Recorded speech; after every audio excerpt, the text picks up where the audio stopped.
po mesiaci sa stretávame v rámci tohto biblického stretnutia, ktoré bude opäť prebiehať takým adaptovaným lekciou divina pre naše stretnutie spoločenstva, ktoré sa skláňa nad Božím slovom, nad slovami žalmov, o ktorých sa cirkevní otcovia vyriekli, že žaltár je akoby zhrnutím celej Biblie, pretože v sebe obsahuje to, čo nachádzame na iných stránkach Biblie, a zároveň žaltár je ako keby celý ľudský život, pretože v jednotlivých žalmoch nachádzame všetky ľudské skúsenosti. Môžeme naozaj vidieť, tak ako už sme prešli niekoľko žalmov, aké rôzne ľudské skúsenosti, aj radosti, aj trápenie, aj nádeje sa v týchto žalmoch ukrývajú. Dnes by sme sa sklonili nad textom 27. žalmu. Najskôr si tento text prečítame, potom si ho bližšie vysvetlíme. Pričom to vysvetlenie to nie je prednáška, to nie je nejaký odborný výklad, ale skôr isté zbieranie takých impulzov z obrazov, z metaforiky, ktorú nachádzame v žalmoch. Žalmy sú špecifické tým, že v nich je veľké množstvo metafor a obrazov. Pretože musia sa vysporiadať s tým, že hovoria o nadprirodzenej skutočnosti. A o nadprirodzenej skutočnosti snažia sa hovoriť prostredníctvom ľudskej skúsenosti, nie prostredníctvom nejakého zložitého teologického jazyka, nejakej vysokej terminológie, ale prostredníctvom ľudskej skúsenosti, to, čo človek zažíva v živote, to, čo človek vníma v prírode. Pretože žalmy nám ukazujú, že aj v tom trápení, aj v chválení, v radosti, tiež v pozorovaní sveta, vo vnímaní toho, ako funguje svet, môžeme vlastne poznávať Boha. Po tomto našom prečítaní pán kaplan nám opäť ponúkne meditáciu, ktorá nám pomôže akoby ešte viac vojsť do hĺbky posolstva tohto žalmu, kvôli tomu, aby tento žalm nás priviedol k stretnutiu s Bohom v modlitbe, v našich predsavzatiach ku konkrétnemu konaniu a tiež aj v takom vzájomnom spoločnom delení sa. Budeme mať po tej meditácii taký prvok kolácia, čo znamená takého zbierania svojich podnetov, myšlienok, otázok. Poprosím teraz pána kaplána, aby nám prečítal 27. žalm. Skôr než začne čítať, dostali ste 27. žalm v dvoch takých prekladoch. Na pravej strane v tabuľke máte katolícky liturgický preklad, ktorý je aj na slajde, ale zároveň na ľavej strane je taký odborný preklad pána profesora Milana Sovu, ktorý môžete nájsť, ak viacerí poznáte, také komentáre k Starému zákonu, žaltáru, teraz vychádzajú jednotlivé zväzky a spred 2 rokov máme zväzok od 26. po 50. žalm a tam práve nachádzame aj takýto odborný preklad, ktorý troška ide viac po hebrejskom texte. Poprosím, pán kaplan. Pán je moje svetlo a moja spása, koho sa mám báť? Pán je pevnosťou môjho života, koho sa mám strachovať? Keď sa približujú ku mne ničomníci, aby schrtli moje telo, moji protivníci a moji vlastní nepriatelia sami sa podkýnajú a padajú. Keby sa utáboril proti mne tábor, nemálo by sa moje srdce. Keby postal proti mne boj, aj v tom prípade sa ja spolieham. Jedno som žiadal od Pána, toto hľadám, aby som býval v Pánovom dome po všetky dni svojho života, aby som hľadel na dobrotivosť Pána a hlbal v jeho chráme. Veď ma schová vo svojom stánku zlý deň, ukryje ma v úkrytie svojho stanu, na skalu ma vyzdvihne. A teraz dvíhá sa moja hlava nad mojich nepriateľov okolo mňa a prinesiem v jeho stane obety s jasotom, budem spievať a hrať Pánovi. Vypočuj, Pane, môj hlas, keď volám, zmiluj sa nado mnou a odpovedz mi. Tebe hovorí moje srdce, hľadajte moju tvár, tvoju tvár, Pane, ja hľadám. Neukrývaj svoju tvár predo mnou, neodkláňaj sa hneve od svojho služobníka. Bol si mi pomocou, nezriekni sa ma a neopúšťaj ma, Boh mojej spásy. Aj keby ma môj otec a moja matka opustili, Pán sa ma ujme. Pouč ma, Pane, o svojej ceste a veď ma po rovnom chodníčku vzhľadom na mojich odporcov. Nevydávaj ma hrdlu mojich protivníkov, veď postali proti mne živí svedkovia, a kto dychtí po násilí. Ako by som neveril, že uvidím dobrotu Pána v zemi živých. Dúfaj Pána, buď silný, a nech zmocní tvoje srdce, a dúfaj Pána. Počuli sme Božie slovo. Vypočuli ste si 27. žalm práve v tom odbornom preklade. Možno ste si všimli, že ten odborný preklad tak neprúdi možno plynulo ako ten liturgický preklad 27. žalmu, na ktorý sme zvyknutí, či už z liturgie hodín alebo z liturgie svätej omše. Ale mnohé veci naozaj približuje bližšie k hebrejskému originálu.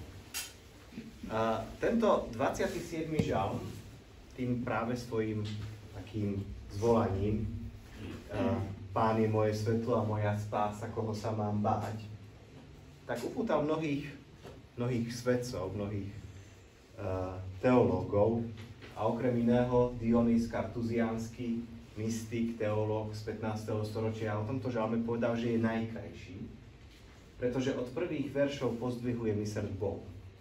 Vzbudzuje dôveru a vďaka tomu človek úplne zabúda na svoj strach.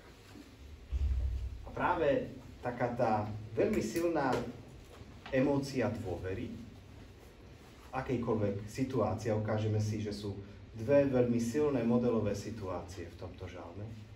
Situácie ohrozenia človeka.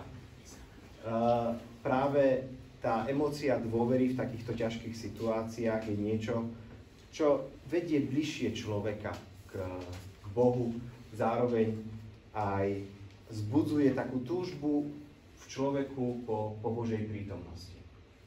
Tento 27. žalm, tak ako my sme si už aj pri predchádzajúcich žalmoch hovorili, že žalmy, hoci my vnímame ako také samostatné básne, piesne, modlitby, chválospevy, tak oni vždycky sa nachádzajú v spojení s inými žalmami, v istom kontexte, v istých takých menších celkoch.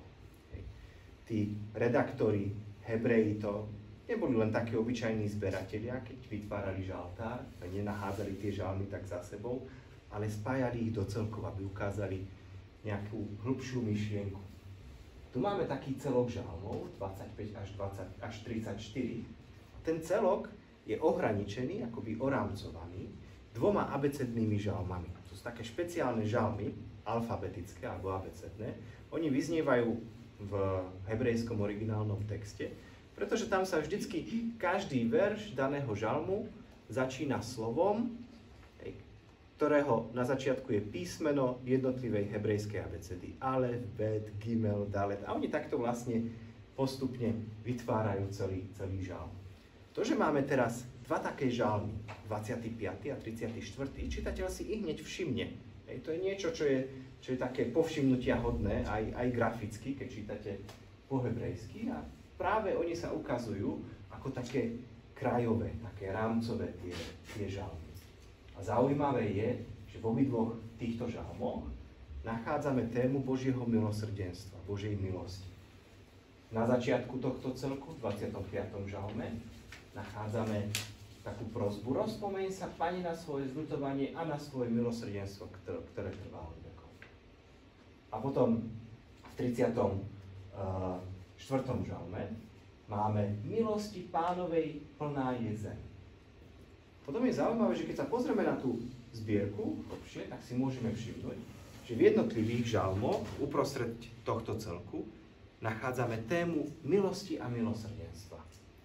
Ona slovne, že by bola použitá téma milosrdenstvo alebo milosť, slova, v našom 27. žalme nenachádzame, ale práve sa nám ukazuje, ako hĺbšie chápe žalmista a vôbec biblickí autori, ako chápu milosrdenstvo, milosť. Že to nie je milosrdenstvo Božie len také sklonenie sa nad hriešnikom.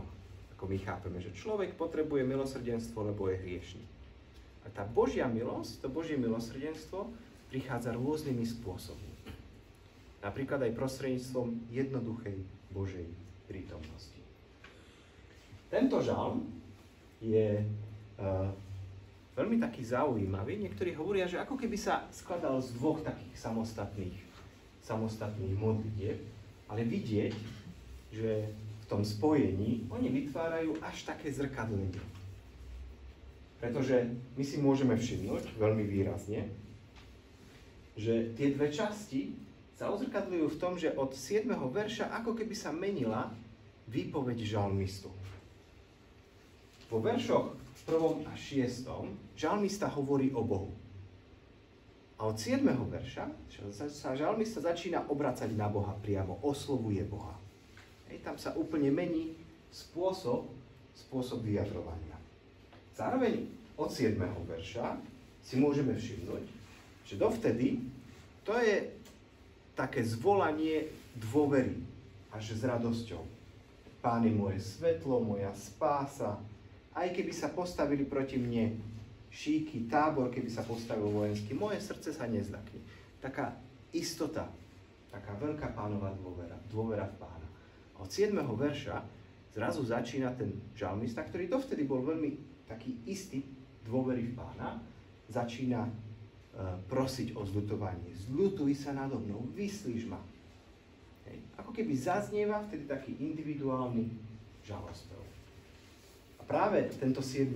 verš rozdeľuje žalm na také dve časti, kde každá z tých častí má dve pasáže. V krajných pasážach si môžeme všimnúť dôraz položený na dôveru v Boha. Prvé 3 verše, tam je veľké vyznanie dôvery v Boha. To je ako keby až také vierovyznanie toho žalmistu. Žalm sa tiež končí dôverou, ale nie vyznaním vlastnej dôvery, ale výzvy. Ty dôveruj v Pána, dúfaj v Pána. Dokonca 2-krát v poslednom verši zaznieva takáto výzva.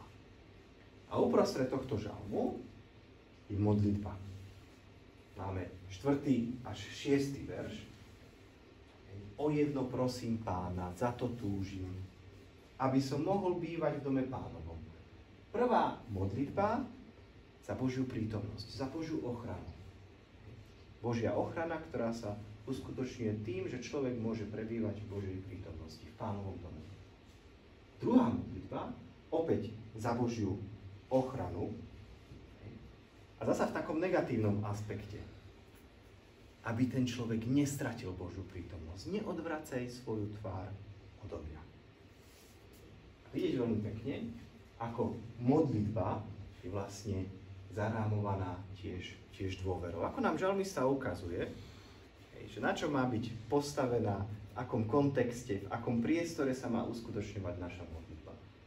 V atmosfére dôvery. Poďme teraz na jednotlivé vyjadrenia tohto žalmu. Keď sa pozrieme, je zaujímavé, že žalm sa nezačína prosbou. Žalm sa nezačína chválospevom, tak ako to je, alebo prosbou o zľutovanie, tak ako to je v prípade iných žalmov. Ale začína sa 2 retorickými otázkami. Žalmista ako keby vôbec sa tak čuduje. Pán je moje svetlo a moja spása. Koho sa ja mám vôbec báť? Pán je ochránca môjho života. Pred kým sa mám strachovať? Tu, čo si môžeme všimnúť, je, že v obidvoch týchto retorických otázkach na konci zaznieva negácia strachu. Negácia vlastne takej úzkosti. Koho sa mám báť? Pred kým sa mám strachovať? Prečo? Pretože Pán je moje svetlo, moja spása. V katolíckom preklade máme ochranca, ale ako ste mohli počuť, keď čítal pán Kaplan, tak v origináli, v hebrejskom origináli je doslova pevnosť. A toto sú také, my môžeme povedať, tituly Božie. Pán je svetlo, Pán je spása, Pán je moja pevnosť. To, že človek je presvedčený o tom, že Boh je svetlo, že Boh je spása, Boh je pevnosť, toho chráni od akéhokoľvek strachu, od akejkoľvek takej úzkosti. Keď sa pozrieme vôbec na to prvé pomenovanie, Pán je moje svetlo. To je obraz, to je metafora, ktorá pochádza z prírody, to je prirodzený obraz. Máme svetlo v kontraste k tme a keď si tu zoberieme aj tú atmosféru strachu, úzkosti, bánia sa, tma v nás vzbudzuje neistotu. Tma v nás vzbudzuje strach. Človek sa prirodzene bojí. A Boh prichádza so svojím svetlom. Zároveň si môžeme všimnúť, že svetlo v knihe Genesis je prvým stvorením. Pán povedal, aby bolo svetlo a stalo sa svetlo. Prvé stvorenie. A práve preto, že ono predstavuje akoby taký základ a vôbec podmienku existencie akéhokoľvek života, podľa tej knihe Genesis, tak v Biblii sa stalo dokonca symbolom života. Svetlo. Pán je moje svetlo. A môžeme si všimnúť, že napríklad v 104. žalme to svetlo, ktoré sa stáva symbolom života, a teda aj Boha, ktorý dáva život, hovorí sa o Bohu, do svetla si sa zahalil ako do rúcha. Čiže svetlo je niečo, čo navonok charakterizuje Boha. Tu máme také vyjadrenie z toho 104. žalmu, šaty robia Boha. Rúcho robí Boha. Rúcho ukazuje, kým je Boh. Boh je svetlo. Druhé, moja spása. My už spásu ponímame v takej tej kategórii teologickej, spásu našej duše. Ale v Biblii to je záchrana. To je záchrana pred zlom, pred chorobou, pred nepriateľmi, pred vojakmi, nepriateľskými. Záchrana z otroctva. To je jednoducho Boh, ktorý zachraňuje človeka, prichádza mu s pomocou, aby mohol žiť. Nakoniec máme Pán je moja pevnosť. A tu sa už dostávame. Žalmista si vyberá aj takéto pomenovanie, takýto titul Boha, kde by sme mohli povedať pevnosť, miesto, ktorá ma ochráni pred nebezpečenstvom. Pán je moja skrýša, to slova, kde sa môžem zachrániť. A prečo používa toto pomenovanie pevnosti, teda budovy veľmi často postavenej na nejakom návrši, na nejakom vyvýšenom mieste, ktorá ochraňuje od nepriateľov, pretože ihneď nachádzame v ďalších veršoch u žalmistu takú modelovú situáciu, kedy sa človek bojí, pred čím sa bojíme. Moja mamina hovorila, máme sa dobre, len aby neprišiel hlad a vojna. Toto vždycky hovorila. Dobre sa máme, nič nám nechýba. A naozaj, keď aj v tejto situácii, keď máme v susednej krajine vojnu, my sme si žili dlhé roky, mysle, že od vojny sme uchránení, tak tu máme vojnu, kde v staroveku, v stredoveku, vojna to bola takéto najväčšie ohrozenie človeka. A je doteraz najväčším ohrozením človeka. Moja mamina to hovorila kvôli tomu, lebo Starký, môj starý otec, zažil prvú svetovú vojnu, bol v zajatí, zažil druhú svetovú vojnu a naozaj pol svojho života prežil vo vojne a pre neho to bolo veľké ohrozenie. A toto vyjadruje aj ten žalmista. Keď sa približujú ko mne, a teraz sú vymenovaní takí zločinci, utláčatelia, nepriatelia, ktorí postavili proti mne šípky, ktorí vyvolávajú proti mne boj. Tam máme také, ako to povedať, načrtnutie takých hypotetických situácií. Žalmista to neprežíva, ale jednoducho on si uvedomuje, ak berie ako tú modelovú situáciu, on nežije v situácii vojny, ale berie modelovú situáciu. Aj keby ma ohrozilo to najväčšie zlo, to najväčšie nešťastie, nemusím sa báť, nemusím sa strachovať, pretože Pán je moje svetlo, moja spása, moja pevnosť. A tu sú to pomenovanie zločinci, utláčatelia, nepriatelia, to sú tiež termíny, ktoré majú taký troška vojenský nádych. Utláčatelia, to sú tí okupanti, ktorí utláčajú obyvateľov danej krajiny. Tam máme napríklad, keď sa približujú ku mne zločinci, predstavte si priblíženie sa vojsk a chcú ma zničiť. V hebrejčine je tam doslova, chcú pohltiť moje telo, chcú zhltnúť moje telo, dokonca pán profesor Sova to tak preložil, chcú zhltnúť moje telo. kde niektorí exegeti aj nad tým tak uvažovali, že v staroveku veľmi často počas vojny dochádzalo ku kanibalizmu. Hej, veľmi často. Ale tu ide naozaj o také zničenie ľudskej existencie. A tu si môžeme všimnúť, čo sa deje, keď sa blížia títo nepriatelia. Boh nezasahuje, nemusí Boh priamo zasiahnuť. Dokonca Boh nemusí dať tomu žalmistovi ani nejaké nástroje, zbranie, silu, moc, pretože sami utláčatelia a nepriatelia strácajú silu a padajú. Hej, sami od seba. V situácii, ako keby tá Božia moc, nemusí Boh ani zasiahnuť, ona ich sama presahuje. A ďalej ten žalmista v kontexte tých prvých veršov nemusím sa bať, nemusím sa strachovať. Hovorí, aj keby sa proti mne postavili tábory. Doslova máme utáboril tábor. V hebrejčine, čo je taká zvláštna etymologická figúra, kde chce, že ten najsilnejší tábor, keby sa proti mne postavil, moje srdce sa nezľakne. Aj keby proti mne zblkol boj, zotrvám v dôvere. To si naozaj musíme uvedomiť, že tu nie je len nejaká také ohrozenie ľahké, ale naozaj to najväčšie ohrozenie.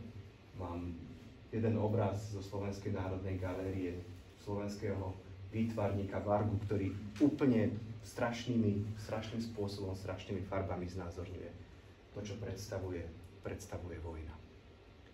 Práve tento žalmista si vyberá takúto modelovú situáciu.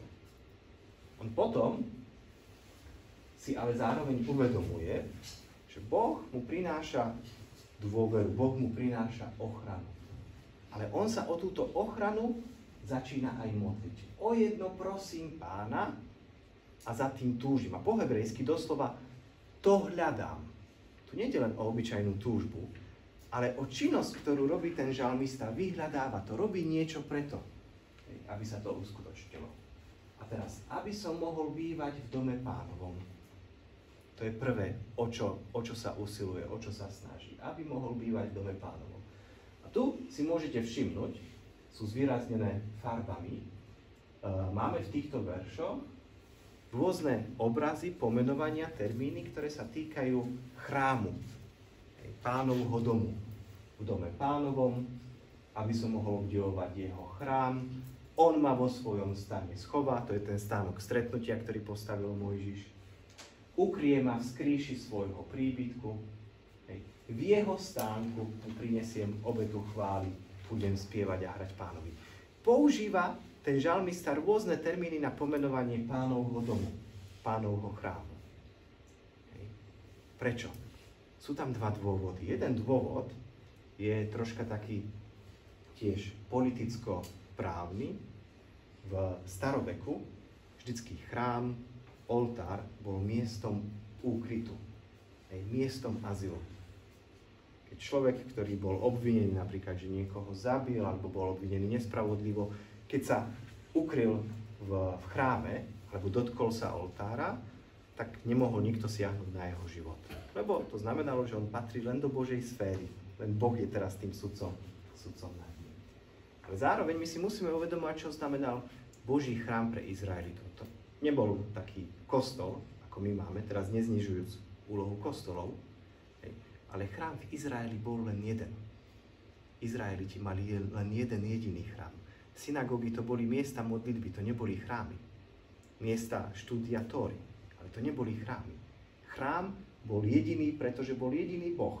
To bolo miestom jeho prítomnosti. Po čom teda túži ten žalmista? Aby mohol byť v Božej prítomnosti, v Pánovom dome. Aby v tej prítomnosti, Božia prítomnosť mu dala pocítiť Pánovu nehu, teda tú dobrotu, všetko dobré, čo robí k človeku. Pretože on ma vo svojej prítomnosti schová v zlom dni, v dni nešťastia. A postaví ma vysoko na skalu. A to keď žalmista na začiatku spieval, že Pán je moja pevnosť, tu sa táto idea opäť objavuje. Postaviť niekoho vysoko na skalu, to znamená ochrániť ho od tých nepriateľov, ktorí sa musia štverať a on má zasa proti ním výhodu, pretože môže z vysokej skaly zhadzovať skaly a môže sa brániť. Hej. Teda Pán ma ochráni. Preto žalmista môže tak sebavedomo povedať, už teraz dvíham hlavu, čo je symbol takej nadradenosti, nad svojich nepriateľov, čo ma obkľúčujú, hej, pretože si je vedomý toho, že Boh ho ochráni, že Boh mu dá spásu. A preto v jeho stánku mu prinesiem obetu chvály, budem spievať a hrať. Takto sa odvďačí Bohu prinesením obety, hej, ale zároveň aj kultovým tancom a spevom. Nasleduje potom tá druhá časť žalospevu, prosby, ktorá sa začína naozaj takým žalospevom. Zľutuj sa, Bože, nado mnou, vyslíš ma. Človek by očakával, tak ako to je v prípade iných žalmov, že bude opísaná situácia núdze, situácia nešťastia, situácia ohrozenia. A tá situácia ohrozenia tu naozaj je, ale zaznieva troška tak, ako keby hypoteticky. My sme si predtým hovorili, že to, po čom túži, je Božia prítomnosť. A to, čo môže stratiť, a bojí sa, že to stratí, žalmista, je Božia prítomnosť. Vyjadrená už nie obrazom Božieho domu, Božieho príbytku, kde môže prebývať, ale obrazom Božej tváre. Symbol tváre je vo Svetom písme veľmi častý. Keď máme napríklad, spomente si na pekné rozprávanie, tragické rozprávanie Kaina a Abela. Čo sa deje? Skloňuj tvár, bojí sa, že odvráti tvár. Tam sa objavuje ten symbol tváre veľmi často. Keď človek vykoná niečo zlé, bojí sa pozrieť do tváre tomu druhému človeku. Hanbí sa, skláňa svoju tvár. Pozeranie sa to je znak prívetivosti, znak dobroty, znak priazne, znak priateľstva. Tu, keď máme zľutuj sa nado mnou a vyslíš ma, a človek by očakával, vyslíš ma, akým spôsobom? Zachráň ma, daj mi spásu, daj mi dobrotu. Ale tam zaznievajú také zvláštne slova. To je veľmi ťažký verš na preklad. Keď ho pán kaplan čítal, tebe hovorí moje srdce. Hľadajte moju tvár, tvoju tvár, Pane, hľadám. Tam je to ako keby nelogické, že tebe, Bože, hovorí moje srdce, hľadajte moju tvár. To je veľmi ťažké na preklad. Tam pravdepodobne ten biblický autor, on ako keby sa snaží, tebe hovorí moje srdce, snaží sa ukázať taký vnútorný dialog medzi človekom a Bohom. Hej. Tebe hovorí moje srdce. Moje srdce, ktoré ale ku mne prednáša deklaráciu, Božiu deklaráciu. Hej. Ku tebe hovorí moje srdce a vďaka tomu v mojom svedomí, v mojom vnútri, v mojom srdci, v mojich myšlienkach zaznieva, hľadajte moju tvár. Bo tu ide o hľadanie Božej tváre. Hej. Hľadajte moju tvár. Ak si spomeniete, to hľadanie sme mali už predtým. O jedno prosím Pána a za tým, a to doslova hľadám, a teraz o čo sa mám snažiť, o čo mám usilovať. Nielen tak túžiť v srdci, sedieť si doma vo fotelke a túžim, Pane, za tebou. Nie, mám hľadať. To znamená vykonávať systematickú činnosť, usilovať sa, dať čo urobiť, zodvihnúť zadok z fotelky a ísť, jednoducho hľadať. Hľadať Pánovu tvár. Žalmista vtedy hovorí, Pane, ja hľadám tvoju tvár. Hľadám tvoju prítomnosť, hľadám tvoju osobu. A potom prosí, neodvracaj svoju tvár odo mňa. Neodkláňaj sa v hneve od môjho služobníka, od svojho služobníka. Neodvrhuj ma, doslova nezriekni sa ma. Hej, ako sa môže zrieknúť rodič svojho dieťaťa. Ani ma neopúšťaj. Máme také veľmi silné apelácie, prosby. Neodvracaj sa, neodkláňaj sa, neodvrhuj ma, ani ma neopúšťaj.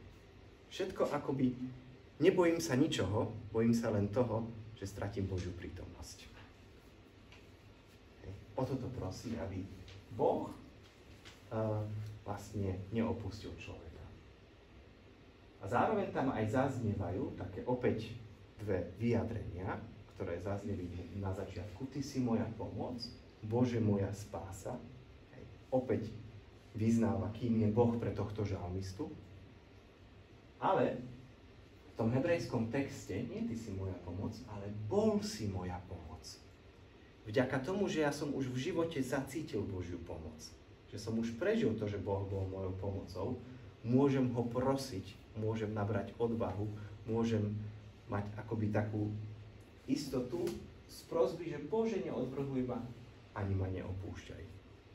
Môžem o toto prosiť, pretože už viem, že si v mojom živote vykonal mnohé veci, ktoré mi pomohli. A toto je veľmi dôležité, že ten žalmista sa odvoláva aj na svoju skúsenosť. To je veľmi dôležité aj pre náš duchovný život. Odvolávať sa na našu skúsenosť, to, čo sme už v živote zažili. A na konci je taká deklarácia, akoby už nie obrátená na Boha, ale na ľudí, ktorí počúvajú, alebo samého na seba. Hoci by ma opustili, otec aj mať, Pán sa ma predsa ujme. Istota, že Pán sa ma ujme. A tu je, keď my si uvedomíme, že v tej antickej kultúre, v tej starovekej kultúre a v izraelskej kultúre, ktorá bola postavená na rodinách. Boh je otcom Abraháma, Bohom Abraháma, Izáka a Jakuba. Kto to bol Abraham, Izák a Jakub? Otcovia rodín. Otcovia klanov. Rodinných klanov. Čo znamená, celý ten Izrael bol založený na rodine. Pre Jakuba najväčším ohrozením je, keď musí utekať z vlastnej rodiny pred Ezavom. Jozefa najväčšiu tragédiu, keď ho vlastní bratia zradia. Tu je práve taká situácia, hoci by ma opustili otec aj mať, pritom to vyjadrenie otca a matky môže byť takou synekdochou, zahrňujúcou celú rodinu. Mohli by sme povedať až národ. Pán sa ma predsa ujme. To znamená, že tie väzby k Pánovi, ten vzťah k Pánovi je ešte silnejší než prirodzené vzťahy, z ktorých pochádza náš život. A potom na konci máme takú modlitbu. Ukáž mi, Pane, svoju cestu. Priveď ma na správny chodník. Ako keby žalmista prechádzal na novú tému. Ale zostáva, lebo mám nepriateľov. Lebo mám nepriateľov. Teraz, akí sú to nepriatelia? To už nie sú nepriatelia vojska, ktoré by ohrozovali vojnou, ktoré by ohrozovali náš živote, ale prichádza druhá modelová situácia ohrozenia, čo môže človek prežiť, ako je ohrozený jeho život. Vojnou alebo nespravodlivosťou. Aj my túžime, aby bola spravodlivosť, aby sme sa mali kde dovolať spravodlivosti, aby súdy boli spravodlivé. Teraz spoločnosť ničím iným nežije, len aby súdy boli spravodlivé. Čo nebudú? Máme Pána. Ale on tu hovorí, nevydávaj ma z voľby utláčateľov, povstali proti mne kriví svedkovia, tí, ktorí dychtia po násilí, ktorí ma chcú násilne odstrániť, ktorí ako kriví svedkovia chcú tú spravodlivosť nahnúť nespravodlivým spôsobom na svoju stránku. A proti tejto nespravodlivosti týchto krivých svedkov, týchto utláčateľov, prosí žalmista, aby on žil spravodlivým spôsobom. Ukáž mi, Pane, doslova pouč ma, Pane, o svojej ceste. A priveď ma na správny chodník. Prosí, aby Boh ho učil, či svojim slovom, Tórou, Božou vôľou, ktorú odkrýva človek v Tóre, v čítaní Božieho slova. Priviedol ho na ten spravodlivý chodník. Spravodlivý chodník. Pretože má mnoho nepriateľov, ale len Boh mu zaisťuje tú spravodlivosť. Nepriateľov, ktorí sú nespravodliví nepriateľmi. Zároveň ten správny chodník, to je rovný chodník. Žalmista prosí o to, aby on išiel po tom spravodlivom rovnom chodníku, aby sa nepodobal tým nepriateľom, ktorí strácajú sily a padajú, podkýnajú sa. Keď Boh ho poučí, keď Boh ho bude viesť, tak on pôjde rovno po chodníku. Tým bude v kontraste. A nakoniec zaznieva tohto žalmu celá taká, ako máme na začiatku vyznanie dôvery, tak na konci máme vieru. Túto dôveru, vieru v Pána. Verím, že uvidím dobrodenia Pánove v krajine žijúcich. Pretože Pán ma ochráni pred vojnou, pred nespravodlivosťou, pred nespravodlivými súdmi. A vďaka tomu budem môcť žiť v krajine živých. Aká to je krajina živých? Krajina, ktorá jednoducho poskytuje všetko potrebné pre život. Mohli by sme povedať mlieka, medu, prepelice, všetko nám padá z neba. Krajina živých, krajina pre život. Každý má svoju predstavu krásnej krajine života. A tam môže človek uvidieť alebo zakúsiť Pánovu dobrotu, Pánove dobrá. No a na základe toho potom žalmista vyzýva, obracia sa. Už nie na Pána, nehovorí o sebe, ale obracia sa akoby na čitateľa, na poslucháča. To znamená na nás. A preto ty, v tom katolíckom preklade máme očakávaj Pána, ale v hebrejskom texte doslova je dúfaj v Pána a dvakrát. To, čo máme očakávaj Pána, drž sa Pána, tam je dvakrát to isté sloveso. Dúfaj Pána, dôveruj Pánovi. A potom, a buď statočný, a srdce maj silné. A toto je taká zvláštna výzva, ktorú my nachádzame tiež vo Svetom písme. Napríklad niekoľkokrát je adresovaná Jozuemu. Jozue, ktorý mal prebrať úlohu od Mojžiša a priviesť tých Izraelitov do zasľúbenej zeme. On ich mal priviesť, ani nie Mojžiš. A od neho sa žiada, aby bol statočný a mal srdce silné, teda aby bol udatný. A to sa niekoľkokrát opakuje. Buď statočný a udatný. Buď statočný a udatný. To vo Svetom písme, potom aj neskôr, keď Dávid odovzdáva svoju kráľovskú moc Šalamúnovi, tak mu hovorí, pevne a odhodlane sa chop diela. Teda buď statočný a maj srdce silné. To je taká dispozícia na to, aby človek mohol urobiť veľké diela vo svojom živote. Veľké diela, ktoré sú založené, ale nie na vlastných schopnostiach, ale na dôvere v Pána. Dôveruj Pánovi. Tá tvoja statočnosť, to tvoje srdce silné, pochádza nie z vlastných schopností, z vlastných síl, ale z dôvery v Pána. Dúfaj Pána, dôveruj Pánovi. A vtedy nebudeš sa báť, aj keď ťa ohrozí to najväčšie nebezpečenstvo vojny, nespravodlivosti. Pretože budeš vedieť, že Pán je pri tebe, v tvojej blízkosti. Budeš túžiť po Pánovej blízkosti, pretože samotná Pánova blízkosť ti dáva pocit nehy. Teda nie len pocit ochrany takej vojenskej, ale pocit nehy, niečoho jednocitného. A tiež dobroty, takže sa budeš cítiť ako v krajine živých, v krajine života. Pán Boh zaplať a teraz poprosím pána kapelána o meditáciu.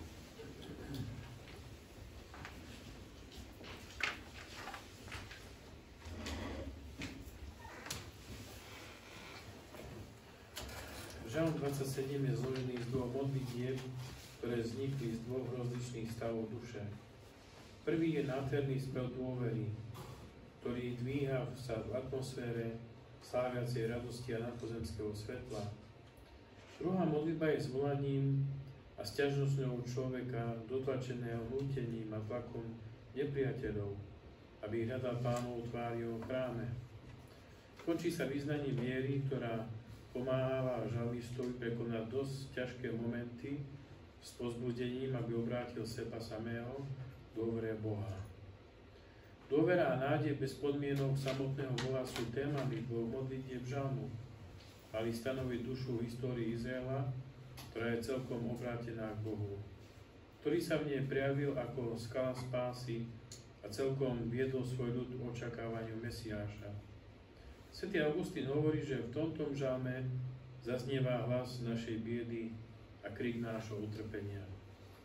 Pocity dôvery, istoty, jasnosti a radosti, ktoré sú vyjadrené v prvej časti žalmu, a tie útechy, ktoré nám dáva viera Boha v rozličných utrpeniach života a ktoré nachádzame v druhej časti, sú ovocím Ducha Svätého, ktorý býva v nás po zoslaní Ducha Svätého na Turíce.